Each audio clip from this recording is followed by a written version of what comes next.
All right, I'd like to welcome everybody to the 8th grade through high school orientation. I want to make sure that everybody has this great information. I'm Constance Gillen. I'm the director of Hope Christian Academy. Some of you may know me, some of you may not. Some of you are brand new to the homeschool arena, and there's another whole video that's going to help you get started. High school is a very unique and exciting time. Can be a little scary for folks who are just getting started, but I'll be honest with you, high school were some of my best years homeschooling. It was such a joy. Um, to be quite frank with you, the electives and the academics are so much more challenging and more fun. Um, as parents, we learn along with our kids, and it really is a lot of fun for us. Um, and I'm going to give you some tips and tricks on how to keep this as simple as possible and how to make sense of all of this kind of craziness. We have a little video posted on our school um, website that it's a little slideshow basically on our homeschool for high school page. So that's going to help you. If you'd like to follow along, you can. I'm going to kind of go through some things in order, in order with the video. Now, one of the things is um, one of the questions people ask is what is required of a homeschooler in the state of Alabama? Well, under the private tutor law, there are some requirements. Private schools are the requirements of the private school. Homeschoolers, basically church school members, are only responsible for what their church school requires of them. Now, to make sure that our kids are treated on an equal footing when they go to college or join the military or trade school, we make sure that we follow the same basic guidelines that the state of Alabama requires. So that includes 4 English classes, 4 math classes, 4 science, 4 social studies. Pretty standard. We do ask for a foreign language, and that foreign language can be sign language. So those are some of the requirements. And we're going to talk about all of these classes, but when we talk about classes, we talk about credits. One of the first things you need to understand about credits is the way a credit works. A credit is what we call a Carnegie unit. A Carnegie unit was founded by Andrew Carnegie in order, way back in the day, he was trying to be able to compare apples to apples when he was awarding scholarship money. At the time, those things didn't exist. You took a class, you took a class. It could be 50 hours or it could be 150 hours. And on paper, it looked the same. So he was trying to get a standardization, a standard unit or a high school credit or Carnegie unit for a class. Now that to qualify for a Carnegie unit, it either has to be between 120 and 150 classroom hours or complete an entire standard curriculum set. If you use Abeka or Bob Jones or LifePack or Acellus, those courses are designed to last 160 to 180 lessons. If they're broken into 160 lessons, they're meant to be completed in 45 minutes a day. And 45 minutes a day times 160 lessons is a minimum of 120 hours. So that constitutes a Carnegie unit. Now, if your child blazes through that curriculum with all the accompanying exercises, all the end of chapter reviews and that kind of thing, then you're going to find that that constitutes a credit as well, even if they finish it in half a year. There is an exception to the time and space rule, and that's dual enrollment. When your child dual enrolls in college, because those classes are taught at the college level, you can complete a high school credit in 1 semester. As a matter of fact, church schools have to sign agreements with each of the colleges that their students are enrolled in order to allow those students to attend that class and to get credit both at the college level and the high school level. So those classes have to be treated a little differently because of the rigor of the coursework, okay? And that's if they're at the university level or the community college level. So do we have any questions about credits and how those are awarded? So if you have, out of 120 hours, which is the minimum, if you do a 30 hours on a project, so that would be 1/4 of a credit. So if your child finishes a whole 120 hours, maybe they're absolute math monsters and they want to absolutely kill their math out. They want to knock out the math this whole in one semester.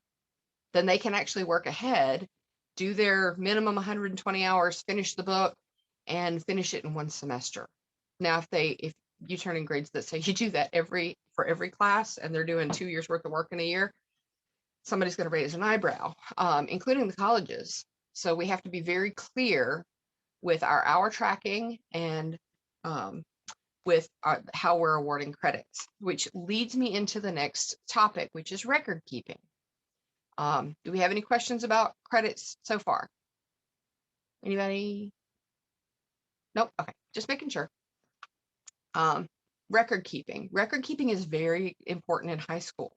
The best way to keep track of your coursework, because in rare instances, some of the private schools are going to ask for, and we'll get back into that with sports, the NCAA may ask for very specific information about the classes your child has taken. One of the things my friend Kristen Smith, she does is she takes and Xerox copies the inside page of her textbook, the one that has the ISBN number and the author and the copyright date and the edition number. She does that. She writes what month and year her child started that book, what month and year that child finished that book, and throws it in her grade book. She includes that in her grade book because that way she always has that information. If that class was taken with another teacher, she records on that paper the name and the contact information for that teacher, which is brilliant. It's a very simple way to maintain all the information anybody could ever ask for. Now, I mentioned a grade book. I use a digital grade book. She uses paper grade book. Both are completely suitable and acceptable. If you want I use an Excel spreadsheet, and the Excel spreadsheet that I use is the one that I published for free after the Homeschool 101 class on Homeschool Alabama, that slideshow at the end, the free gift. And you're also, if you're a member, have already gotten an email with a little link saying, oh, by the way, and if you're a member of Hope, you actually even have a sample schedule listed in your sample grade, in your graduation audit, which helps you break down what classes you still have and what classes you need. But they include a graduation audit. And once your child reaches 8th grade, you'll start getting those year by year as you re-enroll. But that Excel spreadsheet will self-calculate the number of hours if you list it in hours. So if you spend a half an hour, you put 0.5 instead of just present. You use numbers instead of letters, and it will self-calculate for you. It will also calculate grades and produces a one-click report card. You're welcome. That's what Miss Constance does when she's homesick, is I make Excel spreadsheet tools. So just saying. But record keeping is really important, and I don't care if you do it in a notebook or you use a spreadsheet or you use a teacher planner that you got from Hobby Lobby or Office Depot. Those are the things that you just want to make sure that you keep them starting in 8th grade all the way through high school until they're accepted into college or the military, and then basically you can save them for posterity's sake, but you shouldn't need them after that. Which leads us to, anybody have questions about record keeping? Crickets. Awesome. Okay. Which leads us to curriculum. Where do you get curriculum? You can order box sets online. You can pick up curriculum for free at the Hope Use Curriculum Free Cycle. Please avail yourself of those resources. And you will notice that in the high school shelves, you're going to find a lot of retired public school curriculum. You're going to find a lot of used college curriculum. Several of us, if you have a student that's academically advanced, it's not unheard of to use college curriculum. I used almost exclusively college curriculum starting sophomore year because he was already taking college classes. We did college level classes at home. If you complete a college level curriculum at home and do not receive college credit for it, it is considered an honors class.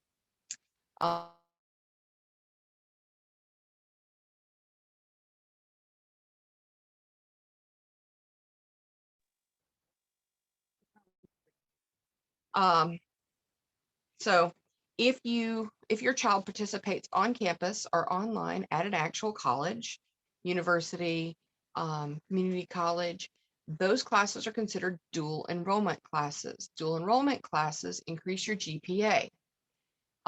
We didn't touch on GPA. GPA is on a 4.0 scale. If you have an honors class, you get a 0.5 point bump if you get a C or better. So instead of a 2, it would be a 2.5 if you get a C. If you get an A instead of a 4, it's a 4.5 for an honors class. For a dual enrollment class, that same A is going to bring you a 5.0 on a 4.0 scale. That will bring your GPA up in a hurry. Some colleges are looking for those beyond 4.0 GPAs. So these are things that you're going to want to look for. These are opportunities. You can take classes online. There are lots of universities where you can take classes online, but make sure that it's a college credit class. And if you want the college credit, one of the quickest ways to look for that is to look for an ACE accreditation, the Association of College Examinations, which basically are the people who process the CLEP. So if they have that accreditation, then those classes are more likely than not going to transfer to your local community colleges or your state colleges. So did we have any questions about curriculum? There are virtual curriculums. Virtual curriculums are just as valid as a book curriculum. They work very well for some students. Some students have problems focusing and not playing games. Having a little game up in the corner when mom's not looking, pop it up and play. And that's one of the problems that a lot of students have, even in college, is they're easily distracted by a game. And the one major problem with virtual curriculum is some college professors don't want you to turn in a typed paper. They want it handwritten, and we want that handwriting to be legible. So handwriting is one of those important skills that we want to make sure that we keep up. Any questions about curriculum? I have a whole video on the school Facebook page called Homeschooling for Free, where you can find a truckload of free and almost free resources. And I want to encourage you to avail yourself of that. Where do we get high school classes outside the home? Co-ops, of course, are a great place to find those. All of our museum complexes offer those. There's now a huge site called OutSchool, and you can use OutSchool for classes where they actually have, some of them even have live lessons instead of just recorded lessons. It's another great place to get good, solid content. But those are creators who are other parents, sometimes professional teachers. Sometimes it's someone who doesn't know what they're doing. So you're going to want to monitor those OutSchool classes because there's no credentialing required. That's the one caveat there. But you're going to want to look and see what's interesting to your child and what format they work best in.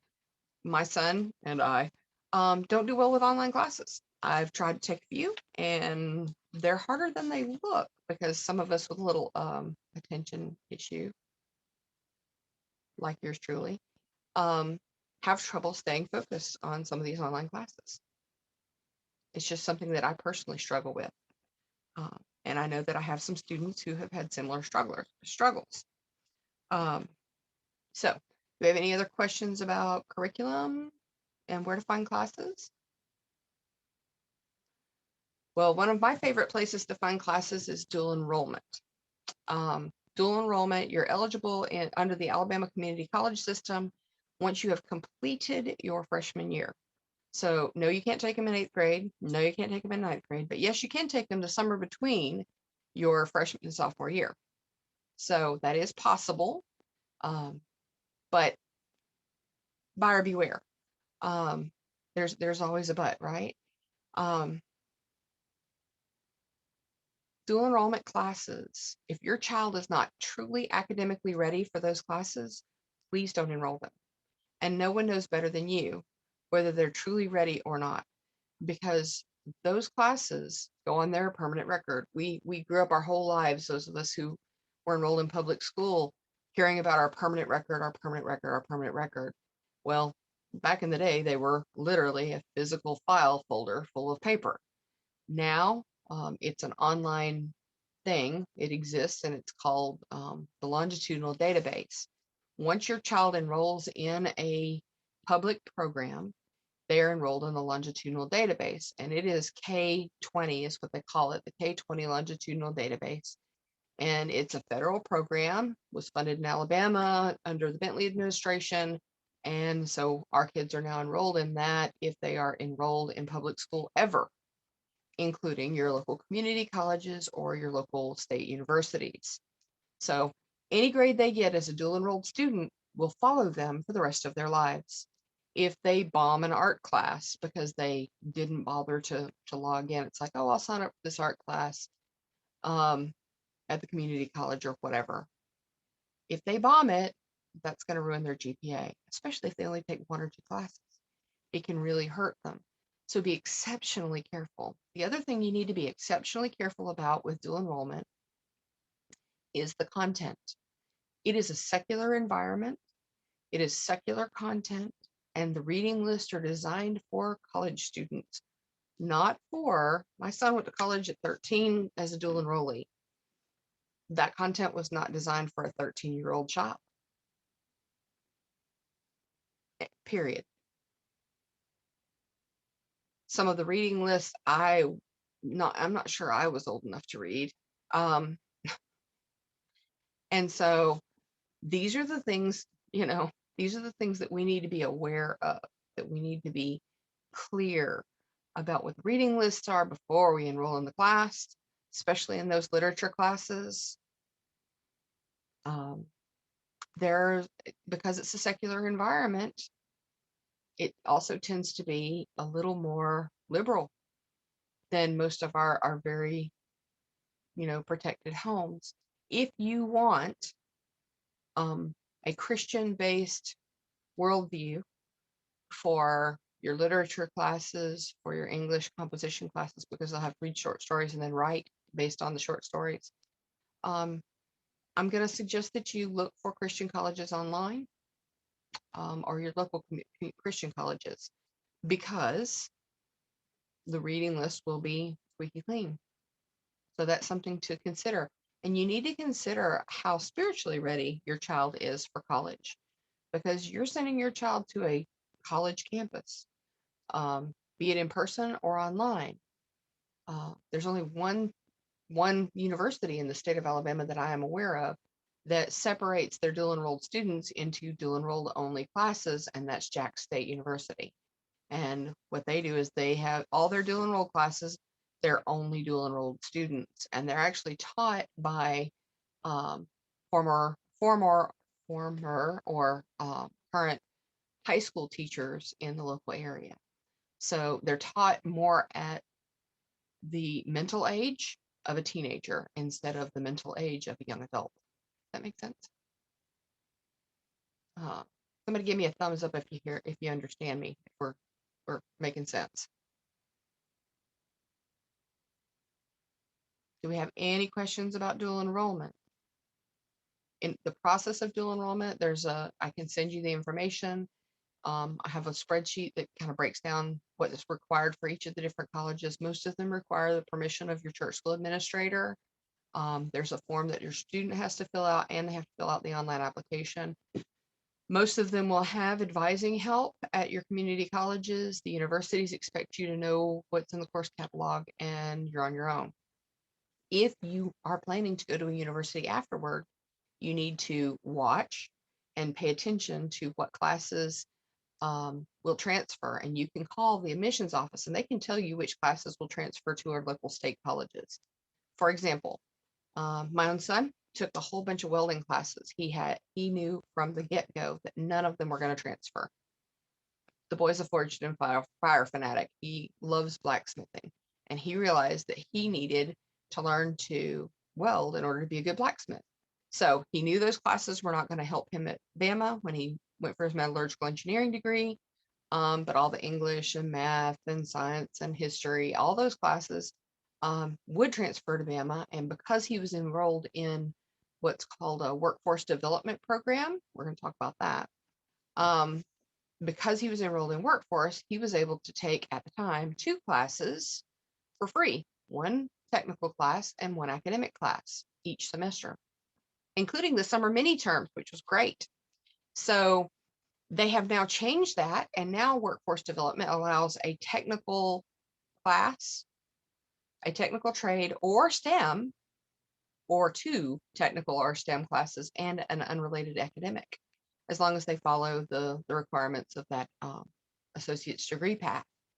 And they're paying for them in their entirety because they're trying to encourage more STEM education in our high school students. And that's part of the Workforce Development Grant Program. And free college is a good thing. It's designed to, and each college is going to have specific degree paths that they can include with the workforce development program, and certain ones that they can't, because those grants are based on where there are workforce shortages based on the Department of Labor. And that's how the community college systems have come to work with the Department of Labor to provide those, to try to fill in the skills gaps. Does that make sense? Anybody questions? Okay. So, let's talk a little bit about, kids who really want to drive. This is high school. In order to get a driver's license, there is an enrollment exclusion form that's required by the state of Alabama that they're going to need, and it comes from me. If you look at your enrollment packets, as long as your student as long as their birth date is within certain years, meaning they're going to turn 15, going to turn 16 during the year, you will get, and it'll be listed by last name, first name, and it'll say DMV in a year. Those are the forms you're going to need. That's the enrollment exclusion form for the Department of Motor Vehicles, and that's the form you have to take with you to the DMV to get that license. Now, if for some reason you change schools, you go back to public school, your child decides to drop out of school, I'm required by state law to turn in a copy of that to the DMV with the date of their disenrollment. So that is an encouragement by the state of Alabama, because all students who get their driver's license at 16 have to be enrolled in school. After that, I think it's 18, I could be wrong. So there's a delay. And that's one of the ways that Alabama has tried to encourage high school completion. Does that make sense? Okay. But they're going to need that enrollment exclusion form when they go to take their permit test and when they go and get their license. So they'll need that twice. And that's why I keep sending them. And some of you are like, why am I still getting these? Because your child's old enough and they may or may not have gotten it yet. So I do include those with your enrollment packets for the year. College and military. Anybody have questions about driver's license first? Nope, not a lot of questions. Okay. College and military. Under the laws of the state of Alabama, no state college can, let me pull the, no state college can discriminate based on a homeschool, church school, non-public school diploma or transcript. So they can't discriminate. And they don't. The U.S. military, I've had no problems getting our kids into the military, not one. I've heard of people who did the private school option, who did the thing in their own home, where they gave them a little bit of the business, but because our diplomas come from a recognizable school that's been in existence for, gosh, we're rolling up on 13 years now, we've had no problems whatsoever. And there's a tier system when you join the military. You have to have a certain ASVAB score to get in if you're in tier 2, but we're considered tier 1 because we're a parochial school. And technically in Alabama, if you're enrolled in a church school, you aren't really homeschooling. You are enrolled in a parochial school under the laws of the state of Alabama. So they treat you like you went to Madison Academy or Westminster or one of those schools, because for administrative purposes, that's really how you're enrolled. The private school in your own home, because you're a private school of one family, is a little more difficult, and that's a little amorphous. So let's see. Any questions about military or college acceptance. Just remember, there are dates you're going to have to remember, and they're going to come way before you think. You're going to want to get those standardized testing done as often and as quickly as possible. One thing you want to be sure of is in your 10th grade year, you're going to want to take the PSAT. And the PSAT is the only way to get National Merit Honor Scholarships. You can take them as early as the 10th grade year, can take them in the 11th grade year. You want to make sure and get that 10th grade year if you can, because then you can take it again in the 11th grade year. It has to be taken through the public school system. They are not available through other avenues. You just have to call the schools and ask them when they're having them. So that's something you're going to be responsible for doing. They don't do them within private schools. Those are all through the public school system. And that's the only way to be a National Merit Honor Scholar. And those scholarships are significant, absolutely significant. Most of them are full rides, including housing and books. So that is a chunk of change, ladies and gentlemen. You're going to want to have your, and this sounds absolutely ridiculous, but by December of your senior year, you're going to have already applied to your top 3 colleges. They do a free application week, normally the first or second week of November in Alabama. It'll be posted all over the school Facebook pages and all this kind of thing. I'll remind you as much as I possibly can. But they have a free college application week in November. They did a second one again last week here, which is new. They've never done that in the spring, so I guess the applications didn't come in that they expected. And the reason you want those in early is because the early decision people are the only ones who are eligible for the merit-based scholarships, which are based on your ACT, SAT scores.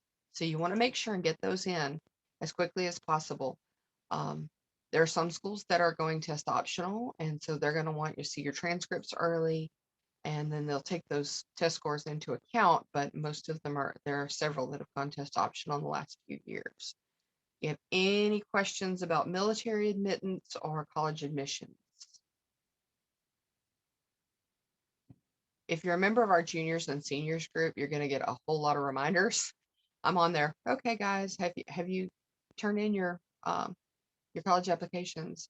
Have you decided on your college? Did you get your scholarship applications for this? And I will post frequent college scholarship, postings. Hey guys, don't forget, this is another one that you can go and apply for. So be sure and join that group when you're eligible. Questions, anybody? Okay, we're moving through this pretty quickly. Sports. If your child wants to play sports, we have a truckload of homeschool sports available in the Huntsville community and in the Birmingham community. Outside those communities, we don't see a lot of homeschool sports, not near as many, not near as much availability outside those 2 major cities. So if you're in different parts of the state, you may want to look at a public school sport, or you can play recreation sports, but you're less likely to get a sports scholarship. Now, if your child is a rock star athlete, I'm going to encourage you to go to the NCAA website, the National Collegiate Athletics Association, and I want you to start right now filling out there's a homeschooler's worksheet. Basically, it's this whole packet of information that you can download and use.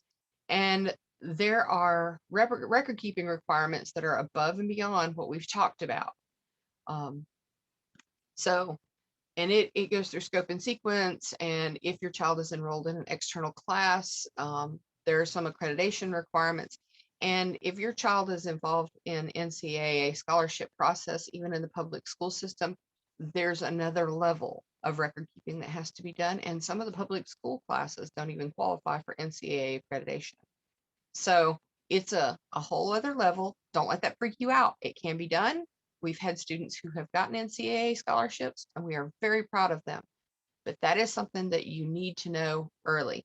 And quite frankly, by your freshman year, you should know if your child is tracking towards a sports scholarship or not, because you'll have some indication by their dedication level, and two, their current performance. So that's something that you don't want to leave for your junior, senior year, because all that stuff, all that information you need from the beginning of your freshman year, or even that 8th grade high school class that you took, you're going to need all this information for all of those classes. Okay. So if you're prepared, this is an easy walk. If you're not prepared, it can be a lot of research to go back and try to pull that information back out. So, however, Xerox copying that page from the inside of your textbook will help and will give you an awful lot of that information. Okay. So do we have, let's see, let's open it up. The questions.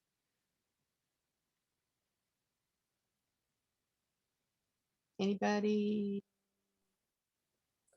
Yeah, I have a question. So when you're talking about keeping records, I can understand if you're using a textbook, so it's all right there and you can take your little picture. But if you're taking it from a co-op, or if you're taking it from, you're doing it yourself through, different things, what is the information that you definitely need to make sure you have? Good question. Good question. You want to know the name of the textbook if there's a textbook or workbook. You don't have to maintain every textbook or workbook. Once you're done with it, you can sell it, trade it off, give it away, whatever. I would keep your test scores. Okay. I would keep the tests myself. I did. And I had a big binder full of those because I had them organized by, class. In case anybody ever had a question.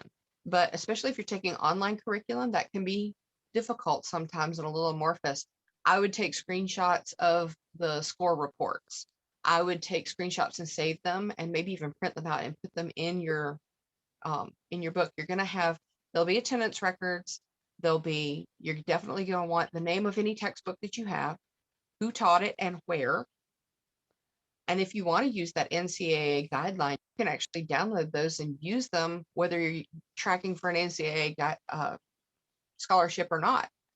Because basically you need the textbook name, the ISBN, which will give you the edition number, the copyright date, the instructor's name, the location of the instructor. Like I said, all of this is for NCAA. But what you really need is the textbook ISBN number, the teacher, when the date you started it and the date the child finished it. And then I would keep copies of test scores. You don't have to keep every scrap of paper, heaven forbid. And then I would keep a really good solid grade book. You can keep it digitally or you can keep it on paper. But to keep those textbooks and ISBN numbers are very helpful. Any other?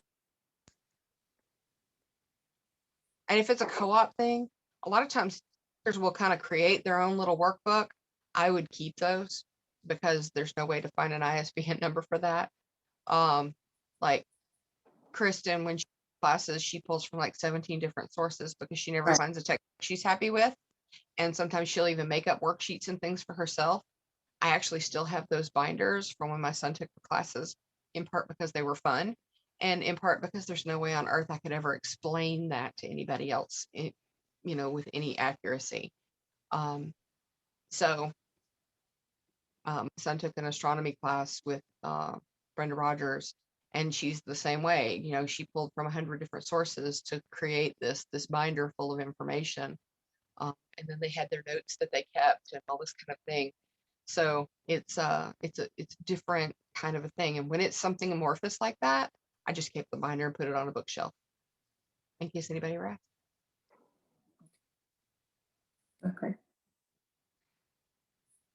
I have only once had anybody ever need that information, and it was because of it, not NCAA, it was the Christian Colleges Athletics Associations, the CCAA.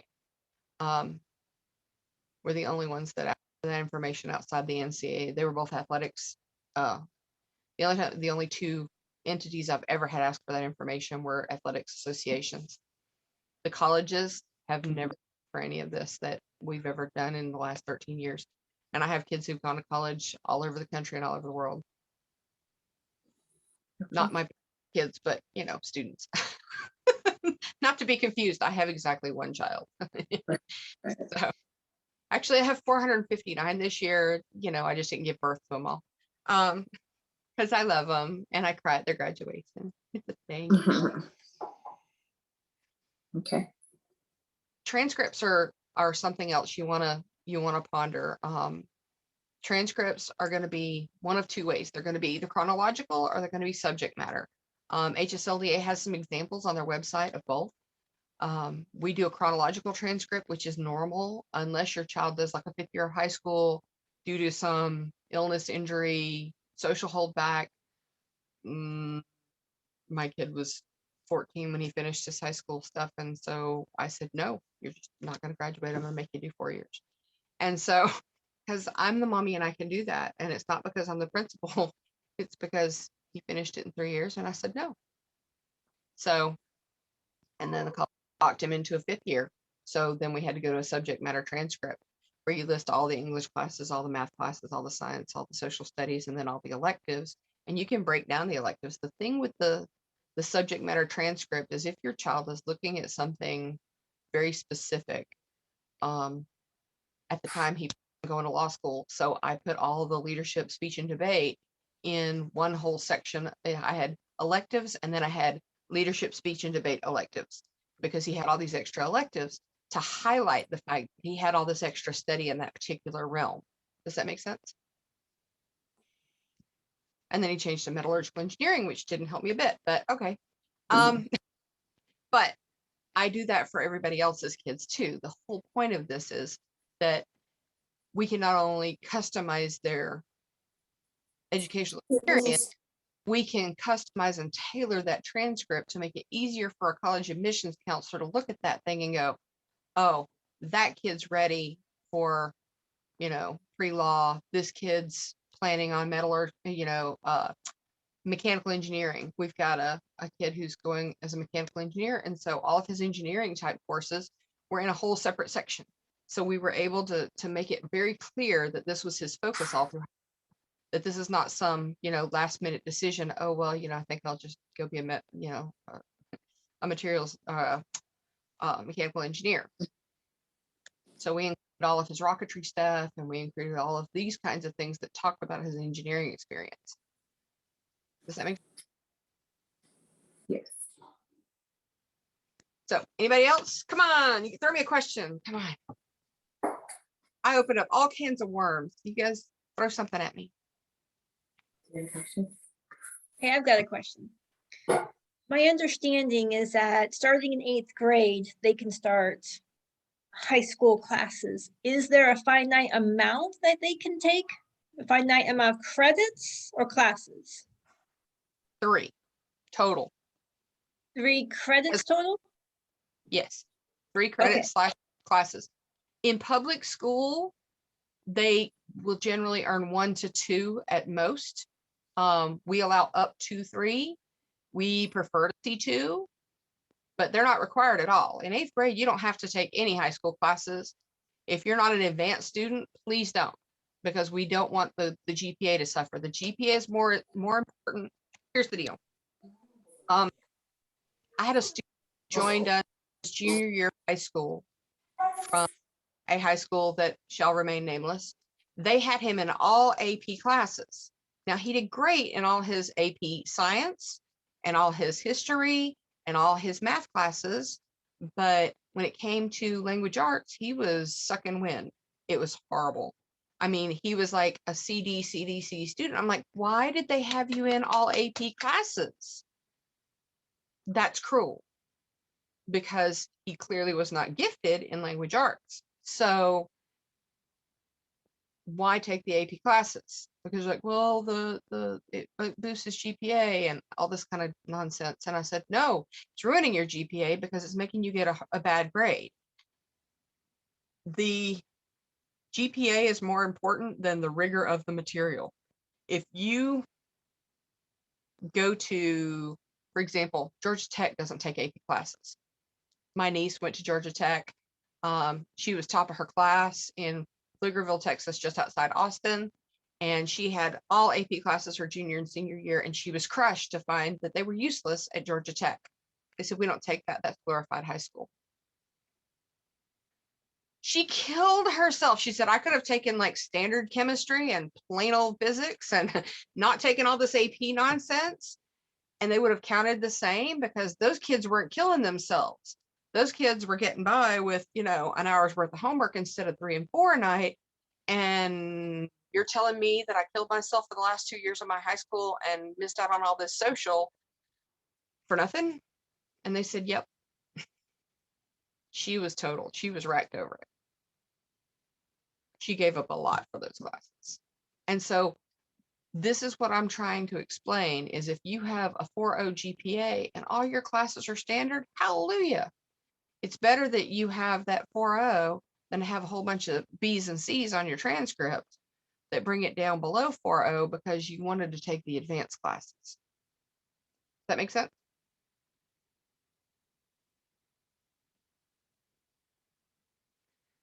And that applies to 8th grade too, because once you take those high school classes, if you pull a B, you've just dropped below 4.0. Even if you fought hard for that B, and you don't want to do that to your 8th grader. Does that make sense? Any more questions? Come on. High school's fun. I have one. So I have a 7th grader who's interested in go ahead and starting high school, like just skipping 8th grade, because she's already doing that amount of work, even though, I mean, it's average, like you were saying, but it's still that same level of work. Is that possible? A 6th grader going to 8th grade?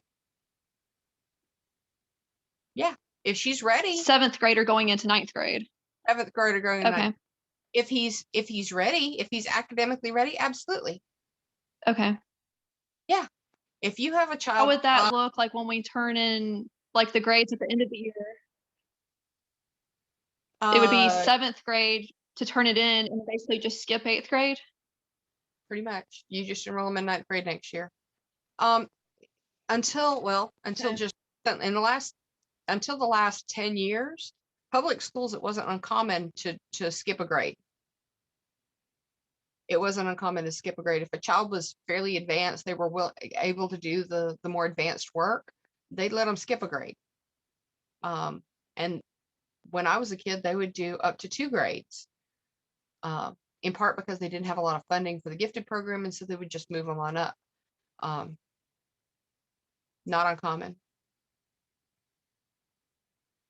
So that doesn't even look funny on a transcript. They don't look at it. Nobody ever sees your 7th grade on your high school transcript. But once you start high school, you only have 4 years to complete it, unless you do a 5th year because of a social holdback, or if you have illness or injury or something like that. So that's something to consider. But if you're going to use a chronological transcript, that shouldn't be a problem.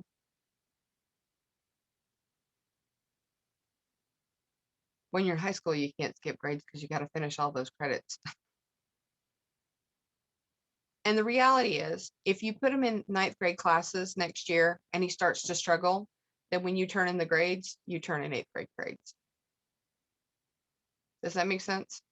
If he's struggling, then back him up to 8th grade and call it good. You're not going to hear any complaints. That's the beauty of homeschooling. We don't want him to struggle if he needs that extra year next year, because quite frankly, part of the reason they separated middle school is because of hormones. And it actually causes, I told you I have 2 sisters that teach in Texas. One teaches middle school, one teaches high school. And the one that teaches high school has been Teacher of the Year in the Austin City School District several years in a row. She teaches special needs students. God bless her. The other one is teaching middle school and has been for a number of years. And she's like, I love middle school. It's a roller coaster. And it is, because starting in 6th grade, they start getting those first little bumps of hormone. By the 8th grade, they have the raging teenage hormones. And that's why they separated out middle school. in a lot of school districts, and some of them have actually even, what is it, Sparkman or whatever, that now has their 9th grade academy. They separated the 9th graders out because so many of them haven't finished puberty yet. That's when their brain quite literally rewires itself. Quite literally rewires itself. If you look at functional MRIs of adolescents undergoing puberty, if you look at them before, during, and after puberty, the brain scans look completely different. So you're going to find that their brain is literally rewiring itself, and sometimes all of a sudden they can't remember what they just learned. There's some memory issues that happen when they go through puberty, and there's some focus issues that happen in middle school, and that's just part of this process. And it's normal. Don't think your child is losing their mind. It is normal. And that's why a lot of parents of middle schoolers are like, I can't do this. I'm going to go put them back in public school. Please don't. We all go through it, and we're all here to support you. We can all make it through this together. And that's what we're here for. This is your teacher's lounge. Just remember, Hope Christian Academy, your online support group, is your teacher's lounge. You go in there and go, help, I have a raging hormone monster. Somebody come meet me for tea. You know, we'll come meet you and have hot tea. Meet you at a coffee shop, whatever. And if we can't, then we'll Zoom call you. You know, I've had Zoom calls with family members who were, you know, in the middle of quarantine and were about to pull their hair out because they were frustrated because everybody felt cruddy and they couldn't get anything done. And we just needed to have a little mom chat. That's what we're here for. Does that make sense? Come on, somebody's got to have some good questions for me. Throw me a good one. Come on.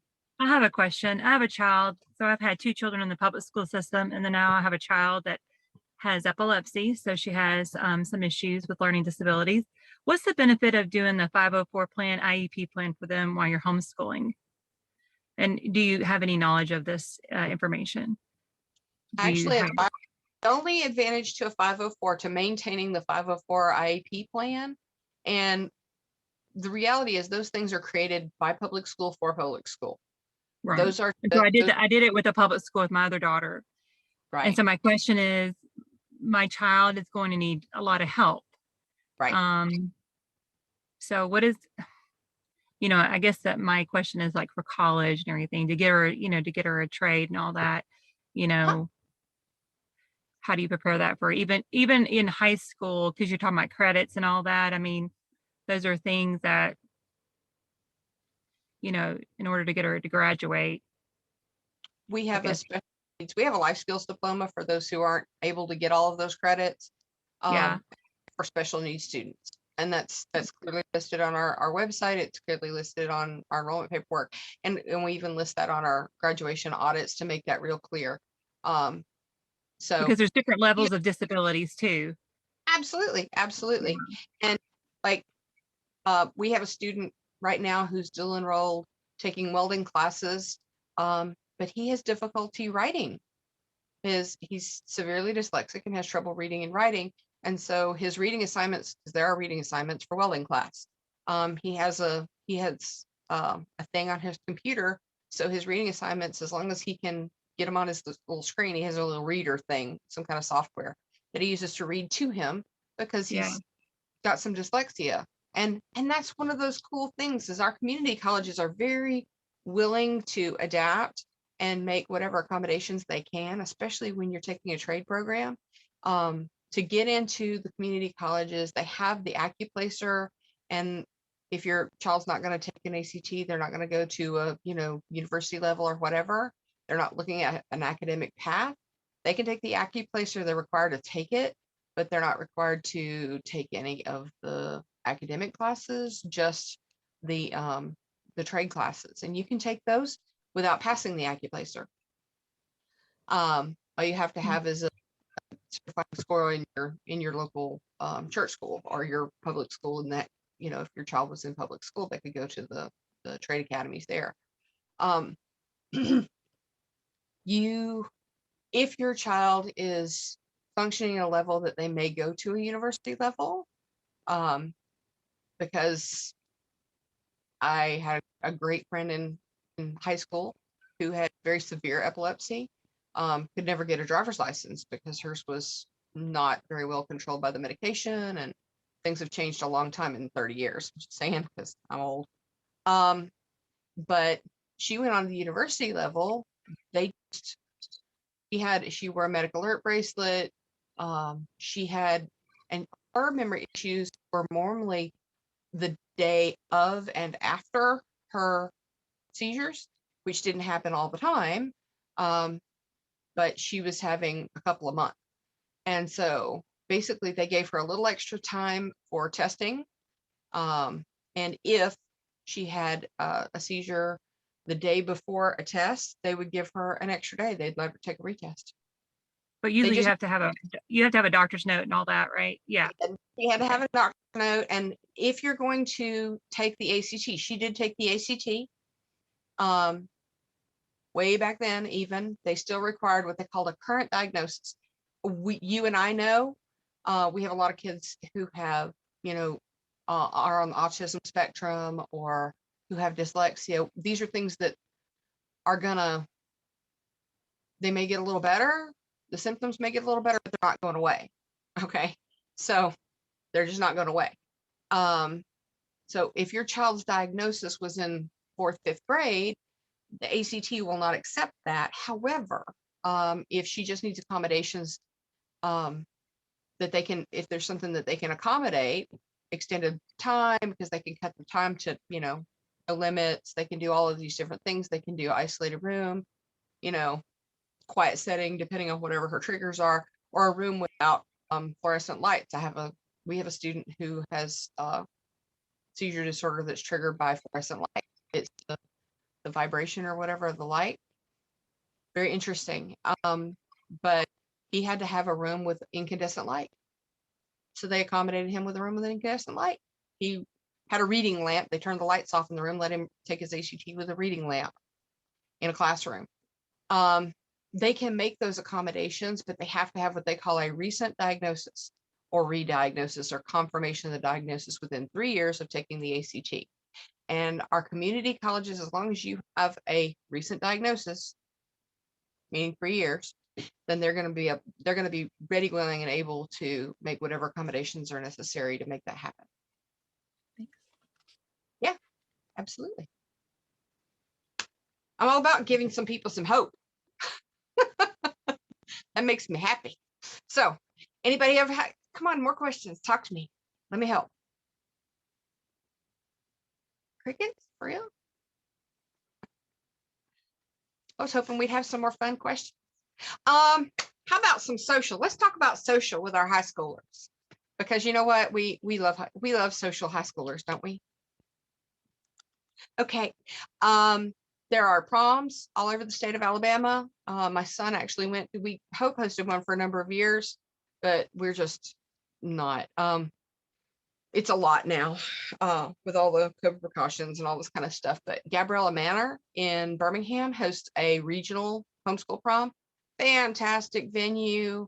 And I think the tickets were $25 or something. I don't think they've gone up in the last 10 years. They do a beautiful job. They have, snacks, and it's mostly outdoors. Their dance floor is actually in this gorgeous patio area of this gorgeous mansion. It's really lovely. Makes great pictures. They have great professional pictures available, or you're welcome to take snappies. Kids had a great time. Very well chaperoned, lots and lots of parents around. It's in the Birmingham area. Totally worth the drive. Just saying. Graduation. Hope Christian offers a graduation ceremony. Ceremony is free. We just ask that you buy your cap and gown because you're going to keep them. We provide the diplomas. We provide the venue. We have this year we're actually having 3 graduations. One in Huntsville at Lakewood Baptist, which is in North Huntsville, with a capacity of 600 bodies in that sanctuary. So we've got plenty of room for everybody. The next one is in Oxford, Alabama, and we're having that one actually outside at this gorgeous gazebo on the lake. That's going to be beautiful. And then the next one is at another gazebo in one of the parks in Enterprise, Alabama. So we're having 3 graduations this year. Super fun. We're excited that Senator Garland Gudger is going to be speaking at graduation this year. He's not going to be speaking 3 times. He'll be speaking live at the one in Huntsville and then recorded at Oxford and Enterprise. Social. I am planning a tea party, and I know that sounds ridiculous.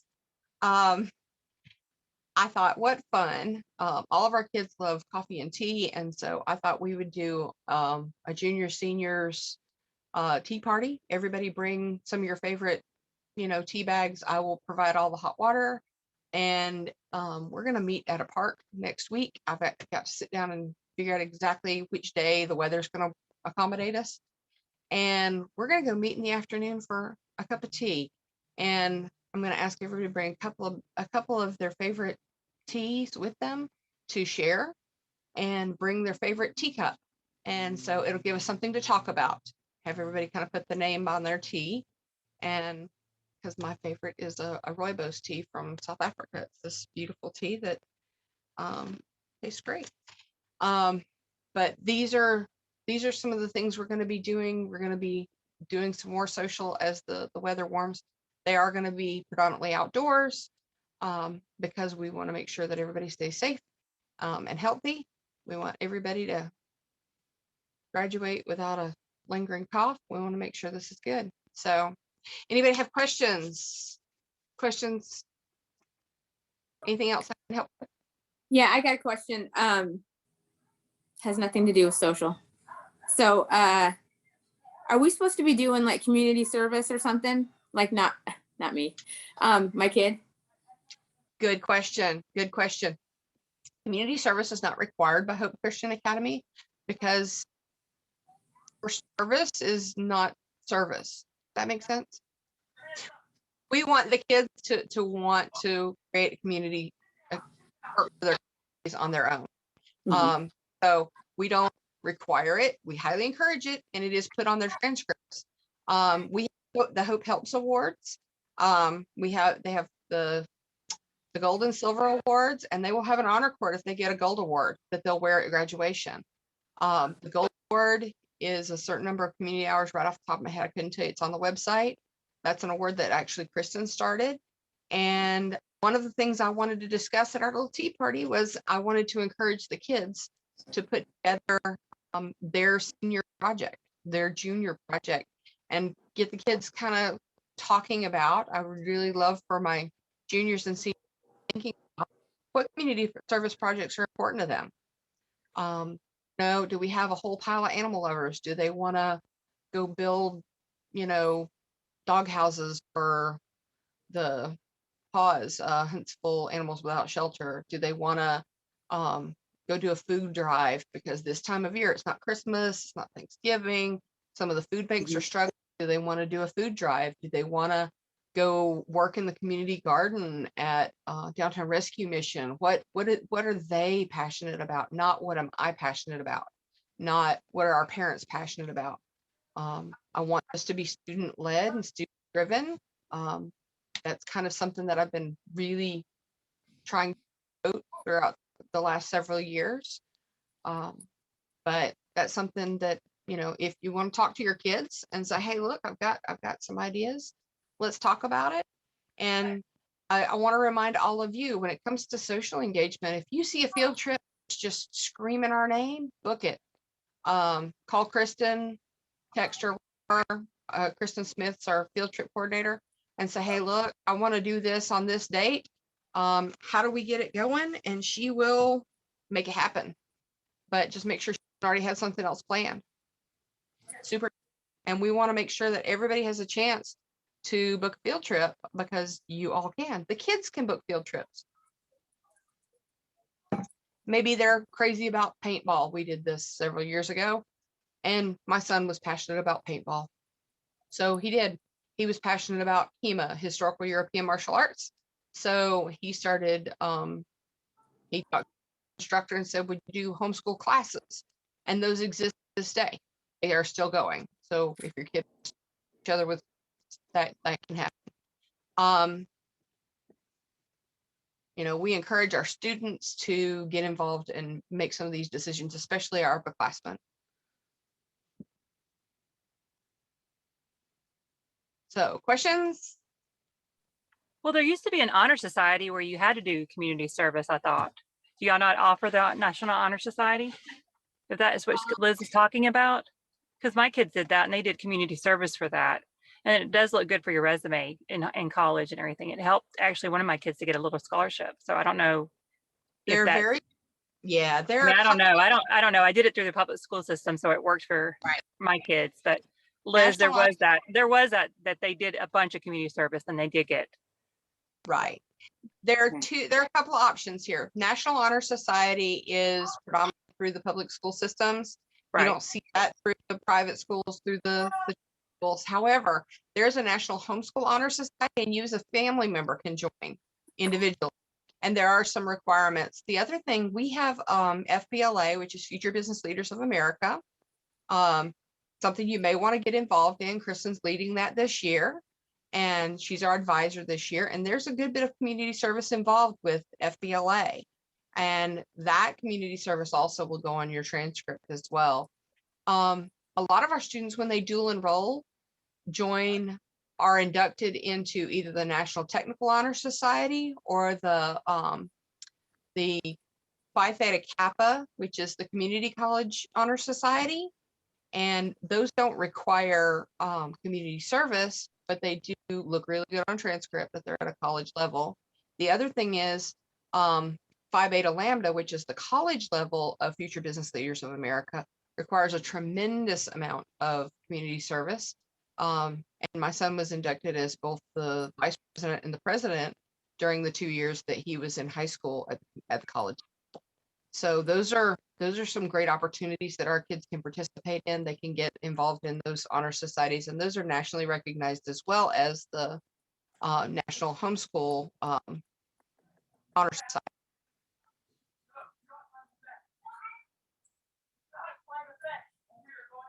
The National Homeschool Honor Society requires community service, and Phi Beta Lambda and Future Business Leaders both do.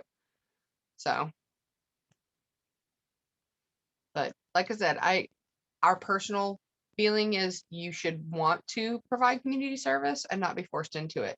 And that's kind of the premise we have always worked from as a school. Some schools, even some private schools, require community service of X number of hours for whatever, but that almost seems more like, I don't know, it doesn't sit well with me, I guess, because my heart wants the kids to serve because they want to serve. My heart wants them to want to serve their fellow man. Does that make sense? So, any more questions?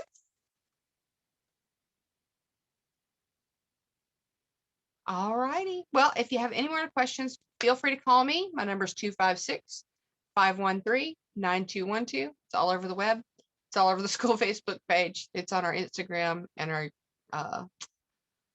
YouTube and our Twitter and not Twitter, TikTok. We just went on TikTok. Holy smokes. So feel free to reach out. If you have any questions, don't hesitate to call. God bless. Thank you. You bet.